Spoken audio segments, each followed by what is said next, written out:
Quinto grado Escuela de Pastoral. Lección 30. Condiciones de empleo y desempleo. ¿Te has sentido alguna vez atrapado entre la lucha por sobrevivir y el sueño de una vida digna? Hoy te cuento cómo el trabajo puede ser tu escalera al cielo, o una cadena que te ata. Quédate, porque esto te va a tocar el alma. Oración. Mirad, amigos míos, como el trabajo es como un hilo que teje el vestido de nuestra vida. Sin él, el alma queda desnuda y el corazón hambriento. Dios, que nos mira con ojos de Padre, puso en nuestras manos la tarea de ganarnos el pan, no solo para llenar la mesa, sino para que el espíritu encuentre su lugar en este mundo. Aprended, pues, a comprender esto con calma, que cada labor, sea grande o pequeña, y cada día sin ella, nos pide entender que somos más que lo que hacemos, somos hijos suyos, y en esa verdad hallamos descanso. Toda persona requiere del trabajo a fin de satisfacer sus necesidades. Este tema continúa de la lección 29, basada en la encíclica Laborem Exercens de Juan Pablo II. 17. Empresario. Indirecto. Y directo. En el concepto de empresario indirecto entran tanto las personas como las instituciones de diverso tipo, así como también los contratos colectivos de trabajo y los principios de comportamiento establecidos por estas personas e instituciones, que determinan todo el sistema socioeconómico o que derivan de él. El concepto de empresario indirecto implica, así, muchos y variados elementos. La responsabilidad del empresario indirecto es distinta de la del empresario directo, como lo indica la misma palabra. La responsabilidad es menos directa, pero sigue siendo verdadera responsabilidad. El empresario indirecto determina sustancialmente uno u otro aspecto de la relación de trabajo y condiciona, de este modo, el comportamiento del empresario directo cuando este último determina concretamente el contrato y las relaciones laborales. Esta constatación no tiene como finalidad la de eximir a este último de su propia responsabilidad, sino únicamente la de llamar la atención sobre todo el entramado de condicionamientos que influyen en su comportamiento. Cuando se trata de determinar una política laboral correcta desde el punto de vista ético, hay que tener presentes todos estos condicionamientos. Tal política es correcta cuando los derechos objetivos del hombre del trabajo son plenamente respetados. El concepto de empresario indirecto se puede aplicar a toda sociedad, y en primer lugar, al Estado. En efecto, es el Estado el que debe realizar una política laboral justa.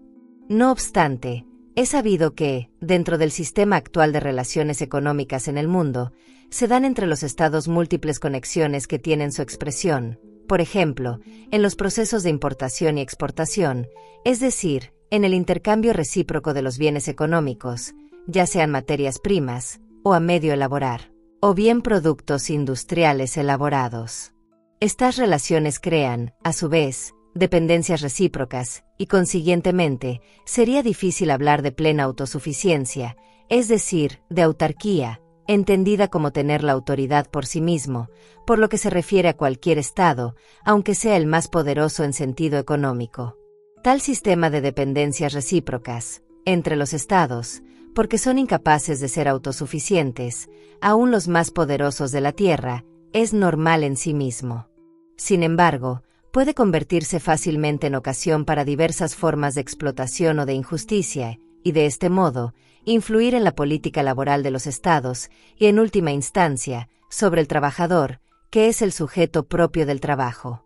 Por ejemplo, los países altamente industrializados y más aún, las empresas que dirigen a gran escala los medios de producción industrial, las llamadas sociedades multinacionales o transnacionales, ponen precios lo más alto posibles para sus productos, mientras procuran establecer precios lo más bajo posibles para las materias primas o a medio elaborar. Esto, entre otras causas, tiene como resultado una desproporción cada vez mayor entre los réditos nacionales de los respectivos países. La distancia entre la mayor parte de los países ricos y los países más pobres no disminuye ni se nivela, sino que aumenta cada vez más, obviamente en perjuicio de estos últimos. Es claro que esto no puede menos de influir sobre la política local y laboral, y sobre la situación del hombre del trabajo en las sociedades económicamente menos avanzadas.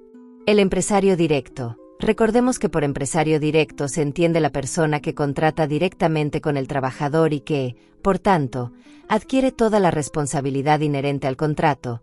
No se refiere a la corporación, la sociedad mercantil o el Estado, con quienes el trabajador no contrata directamente. Inmerso en concreto en un sistema de condicionamientos, fija las condiciones laborales por debajo de las exigencias objetivas de los trabajadores, especialmente si quiere sacar beneficios lo más alto posibles de la empresa que él dirige, o de las empresas que dirige, cuando se trata de una situación de propiedad socializada de los medios de producción.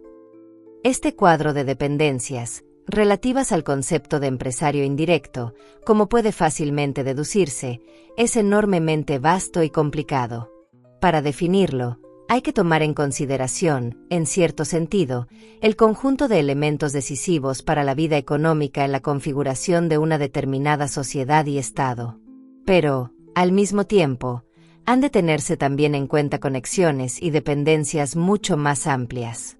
Sin embargo, la realización de los derechos del hombre del trabajo no puede estar condenada a constituir solamente un derivado de los sistemas económicos, los cuales, a escala más amplia o más restringida, se dejen guiar sobre todo por el criterio del máximo beneficio.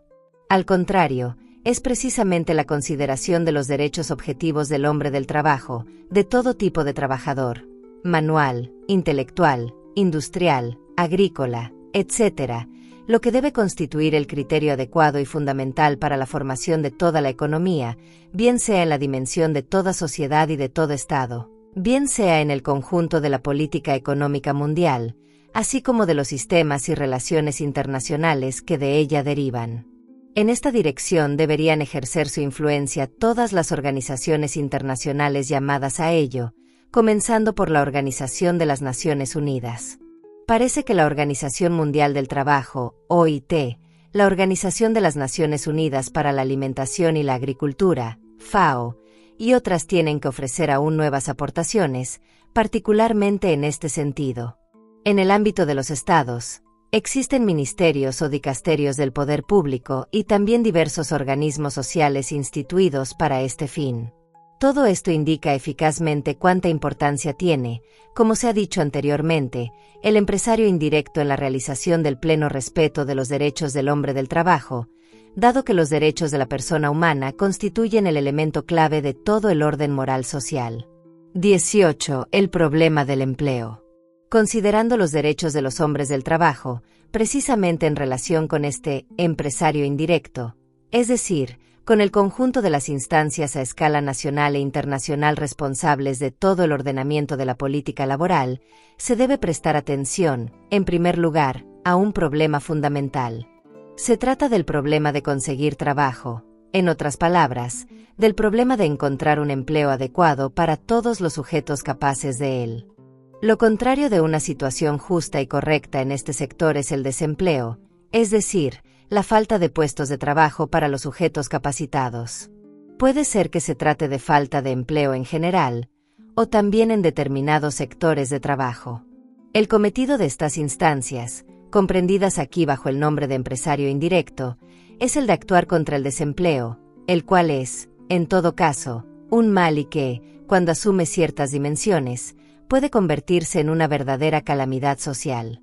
Se convierte en un problema particularmente doloroso cuando los afectados son, principalmente, los jóvenes, quienes, después de haberse preparado mediante una adecuada formación cultural, técnica y profesional, no logran encontrar un puesto de trabajo y ven, así, frustradas con pena su sincera voluntad de trabajar y su disponibilidad a asumir la propia responsabilidad para el desarrollo económico y social de la comunidad. La obligación de prestar subsidio a favor de los desocupados, es decir, el deber de otorgar las convenientes subvenciones indispensables para la subsistencia de los trabajadores desocupados y de sus familias, es una obligación que brota del principio fundamental del orden moral en este campo, esto es, del principio del uso común de los bienes, o, para hablar de manera aún más sencilla, del derecho a la vida y a la subsistencia. Para salir al paso del peligro del desempleo, para asegurar empleo a todos, Las instancias que han sido definidas aquí como empresario indirecto deben proveer a una planificación global, con referencia a esa disponibilidad de trabajo diferenciado, donde se forma la vida no solo económica, sino también cultural, de una determinada sociedad. Deben prestar atención, además, a la organización correcta y racional de tal disponibilidad de trabajo.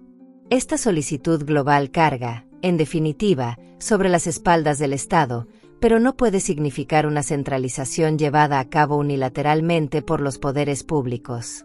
Se trata, en cambio, de una coordinación justa y racional, en cuyo marco debe ser garantizada la iniciativa de las personas, de los grupos libres, de los centros y complejos locales de trabajo, teniendo en cuenta lo que se ha dicho anteriormente acerca del carácter subjetivo del trabajo humano. El hecho de la recíproca dependencia de las sociedades y estados, y la necesidad de colaborar en diversos sectores, requieren que, manteniendo los derechos soberanos de todos y cada uno en el campo de la planificación y de la organización del trabajo dentro de la propia sociedad, se actúe, al mismo tiempo, en este sector importante en el marco de la colaboración internacional mediante los necesarios tratados y acuerdos. También en esto es necesario que el criterio a seguir en estos pactos y acuerdos sea, cada vez más, el trabajo humano, entendido como un derecho fundamental de todos los hombres, el trabajo que da análogos derechos a todos los que trabajan, de manera que el nivel de vida de los trabajadores en la sociedad es presente, cada vez menos. Esas irritantes diferencias que son injustas y aptas para provocar incluso violentas reacciones. Las organizaciones internacionales tienen un gran cometido a desarrollar en este campo. Es necesario que se dejen guiar por un diagnóstico exacto de las complejas situaciones y de los condicionamientos naturales, históricos, civiles, etc. Es necesario, además, que tengan, en relación con los planes de acción establecidos conjuntamente, mayor operatividad, es decir, eficacia en cuanto a la realización. En este sentido, se puede realizar el plan de un progreso universal y proporcionado para todos, siguiendo el hilo conductor de la encíclica de Pablo VI Populorum Progressio. Es necesario subrayar que el elemento constitutivo, y a su vez, la verificación más adecuada de este progreso en el espíritu de justicia y paz, que la Iglesia proclama y por el que no cesa de orar al Padre de todos los hombres y de todos los pueblos, es precisamente la continua revalorización del trabajo humano, tanto bajo el aspecto de su finalidad objetiva, como bajo el aspecto de la dignidad del sujeto de todo trabajo, que es el hombre. El progreso en cuestión debe llevarse a cabo mediante el hombre y por el hombre, y debe producir frutos en el hombre. Una verificación del progreso será el reconocimiento, cada vez más maduro, de la finalidad del trabajo y el respeto, cada vez más universal, de los derechos inherentes a él, en conformidad con la dignidad del hombre, sujeto del trabajo. Una planificación razonable y una organización adecuada del trabajo humano, a medida de las sociedades y de los estados, deberían facilitar, a su vez, el descubrimiento de las justas proporciones entre los diversos tipos de empleo, el trabajo de la tierra, de la industria, en sus múltiples servicios, el trabajo de planificación y también el científico o artístico, según las capacidades de los individuos y con vistas al bien común de toda sociedad y de la humanidad entera. A la organización de la vida humana, según las múltiples posibilidades laborales, debería corresponder un adecuado sistema de instrucción y educación que tenga como principal finalidad el desarrollo de una humanidad madura y una preparación específica para ocupar, con provecho, un puesto adecuado en el grande y socialmente diferenciado mundo del trabajo. Echando una mirada sobre la familia humana entera, esparcida por la tierra, no se puede menos de quedar impresionados ante un hecho desconcertante de grandes proporciones, es decir, el hecho de que, mientras por una parte siguen sin utilizarse conspicuos recursos de la naturaleza, existen, por otra, grupos enteros de desocupados o subocupados y un sinfín de multitudes hambrientas. Un hecho que atestigua, sin duda, el que, dentro de las comunidades políticas, como en las relaciones existentes entre ellas a nivel continental y mundial, en lo concerniente a la organización del trabajo y del empleo, hay algo que no funciona y, concretamente, en los puntos más críticos y de mayor relieve social. 19. Salario y otras prestaciones sociales. Una vez delineado el importante cometido que tiene el compromiso de dar un empleo a todos los trabajadores, con vistas a garantizar el respeto de los derechos inalienables del hombre en relación con su trabajo, conviene referirnos más concretamente a estos derechos, los cuales, en definitiva, surgen de la relación entre el trabajador y el empresario directo. Todo cuanto se ha dicho anteriormente sobre el tema del empresario indirecto tiene como finalidad señalar con mayor precisión estas relaciones mediante la expresión de los múltiples condicionamientos en que indirectamente se configuran. No obstante, esta consideración no tiene un significado puramente descriptivo, no es un tratado breve de economía o de política. Se trata de poner en evidencia el aspecto deontológico y moral. El problema clave de la ética social es el de la justa remuneración por el trabajo realizado. No existe, en el contexto actual, otro modo mejor para cumplir la justicia en las relaciones trabajador-empresario que el constituido precisamente por la remuneración del trabajo. Independientemente del hecho de que este trabajo se lleve a efecto dentro del sistema de la propiedad privada de los medios de producción o en un sistema en que esta propiedad haya sufrido una especie de socialización, la relación entre el empresario, principalmente directo, y el trabajador se resuelve en base al salario, es decir, mediante la justa remuneración del trabajo realizado. Hay que subrayar también que la justicia de un sistema socioeconómico, y en todo caso, su justo funcionamiento merecen, en definitiva, ser valorados según el modo como se remunera justamente el trabajo humano dentro de tal sistema. A este respecto, volvemos de nuevo al primer principio de todo el ordenamiento ético-social, el principio del uso común de los bienes. En todo sistema que no tenga en cuenta las relaciones fundamentales existentes entre el capital y el trabajo, el salario, es decir, la remuneración del trabajo, sigue siendo una vía concreta a través de la cual la gran mayoría de los hombres puede acceder a los bienes que están destinados al uso común, tanto los bienes de la naturaleza como los que son fruto de la producción. Los unos y los otros se hacen accesibles al hombre del trabajo gracias al salario que recibe como remuneración por su trabajo. De aquí que, precisamente, el salario justo se convierta, en todo caso, en la verificación concreta de la justicia de todo el sistema socioeconómico y, de todos modos, de su justo funcionamiento. No es esta la única verificación, pero es particularmente importante y es, en cierto sentido, la verificación clave. Tal verificación afecta, sobre todo, a la familia. Una justa remuneración por el trabajo de la persona adulta que tiene responsabilidades de familia es la que sea suficiente para fundar y mantener dignamente una familia y asegurar su futuro.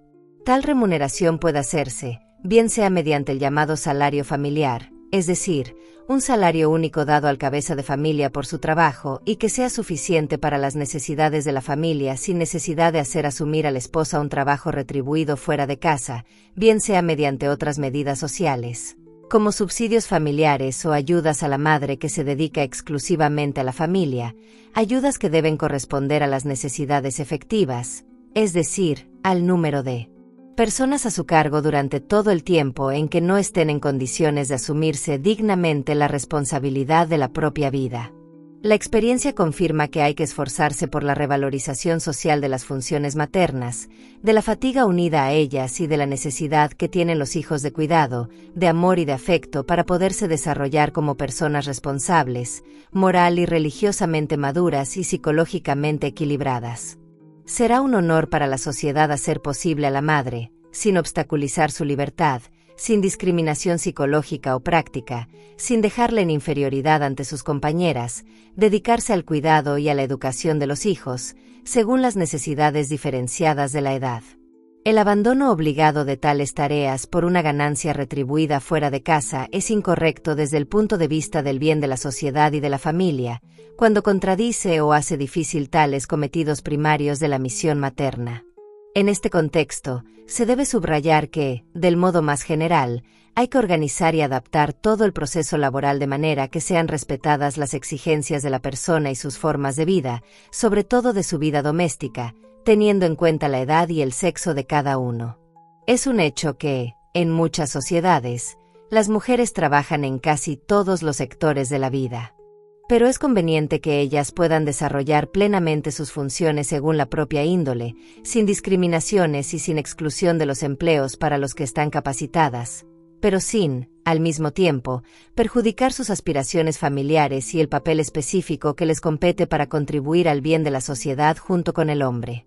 La verdadera promoción de la mujer exige que el trabajo se estructure de manera que no deba pagar su promoción con el abandono del carácter específico propio y en perjuicio de la familia, en la que, como madre, tiene un papel insustituible. Además del salario, aquí entran en juego algunas otras prestaciones sociales que tienen por finalidad la de asegurar la vida y la salud de los trabajadores y de su familia. Los gastos relativos a la necesidad de cuidar la salud, especialmente en caso de accidentes de trabajo, exigen que el trabajador tenga fácil acceso a la asistencia sanitaria y esto, en cuanto sea posible, a bajo costo e incluso gratuitamente. Otro sector relativo a las prestaciones es el vinculado con el derecho al descanso. Se trata, ante todo, de regular el descanso semanal, que comprenda al menos el domingo, y además, un reposo más largo, es decir, las llamadas vacaciones una vez al año, o eventualmente, varias veces por periodos más breves. En fin, se trata del derecho a la pensión, al seguro de vejez y en caso de accidentes relacionados con la prestación laboral. En el ámbito de estos derechos principales, se desarrolla todo un sistema de derechos particulares que, junto con la remuneración por el trabajo, deciden el correcto planteamiento de las relaciones entre el trabajador y el empresario. Entre estos derechos, hay que tener siempre presente el derecho a ambientes de trabajo y a procesos productivos que no comporten perjuicio a la salud física de los trabajadores y no dañen su integridad moral. Continúa en la lección 31. Quinto grado Escuela de Pastoral. Lección 30. Fin.